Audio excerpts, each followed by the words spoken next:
வணக்கம். Rate news செய்திகள். திருவண்ணாமலை மாவட்டம் வந்தவாசி வட்ட எக்ஸ்னோரா கிளை சார்பில் புகையில்லா போகி விழிப்புணர்வு பேரணி நடைபெற்றது. வந்தவாசி புதிய பேருந்து நிலைய கூட்டு சாலையில் இருந்து தேரடி வரை நடைபெற்ற இந்த பேரணிக்கு கிளை தலைவர் தனசேகரன் தலைமை தாங்கினார். கிளை செயலாளர் வினோத்குமார் வரவேற்றார். வட்டார வளர்ச்சி அலுவலர் வெங்கடேசன், துணைத் தலைவர்கள் சீனிவாசன், வாசு ஆகியோர் முன்னிலை வகித்தனர்.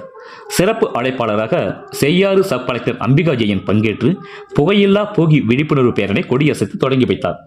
பேரணியில் சங்க நிர்வாகிகள் பார்த்திபன், மலர், சாதிக், பாஸ்கரன், ஆலோசகர் சதானந்தன், பூபதி, வந்தைக்குமரன், மணி, பெரும்பால், சத்தியமூர்த்தி, தமிம், ரகுபதி, முருகவேல், குமரவேல், செல்வராஜ், முருகன் உள்ளிட்டோர் பங்கேற்றனர்.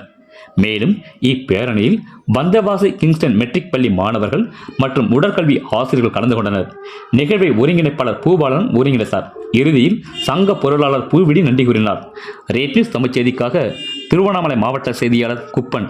செய்திகளை உடனுக்குடன் தெரிந்து கொள்ள ரேட் நியூஸ் தமிழ் சேனலை சப்ஸ்கிரைப் செய்யும்.